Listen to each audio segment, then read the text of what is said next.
Social climbing and jealousy drove revolutionaries of 1776. That's what we believe.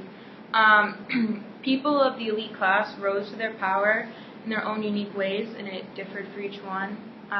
Many influential men of this time period started with almost nothing, right from the bottom, and they found that their desire for social climbing was influenced the way that they formulated their ideas about the revolution and how they came up with why, I guess, they wanted a revolution. It can be seen in many cases of like other men, some known as like Ben Franklin, George Washington, and John Adams. So. All right, so Benjamin Franklin was one of the many colonists who were born poor, and he wanted to grow up to be a big rich man, and through his ideas and his entrepreneur ideas, he achieved these goals, and he plead to the case for all colonists. The colonies are England's biggest market, and he was humiliated when he made this plea. Franklin says this, implying that British styles and the government are overthrowing the market systems in America when they have no right to. He's also saying that Britain is not treating them fairly when it comes to the imports of British goods.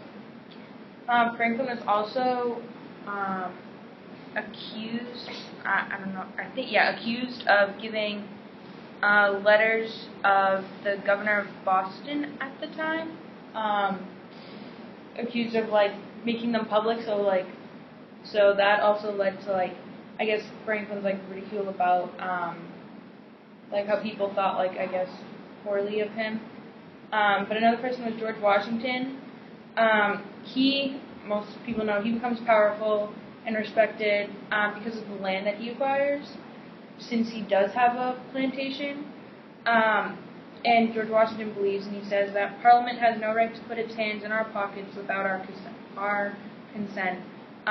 So Washington basically doesn't see the need for Britain to be controlling them anymore.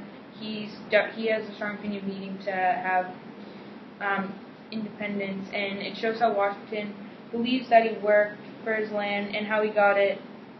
He feels as though they have no right to step in and interfere with any sort of taxes when it comes to land, or where colonists are allowed to move, or pretty much anything along the lines of unfair taxes for people who feel like they need, because at the time land was power, so the more land you had, the more power you had. So I guess Washington doesn't want it to be an unfair process for everyone else, because he feels that land is so important.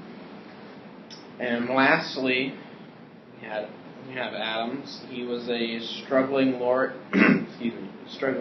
at the time. This was because of the Stamp Act, and because he was a lawyer and the way the Stamp Act worked, he had to pay high taxes on all his documentation. For the colonial elite who ran the local legislature, the Stamp Act is an outrage and seems to confirm the worst suspicions that they are not respected in England. This is a quote from the PBS film Liberty, Episode 1, Reluctant Revolutionaries, and that's just saying again that the Stamp Act was pretty much screwing over lawyers. Sorry, I couldn't think of a better term.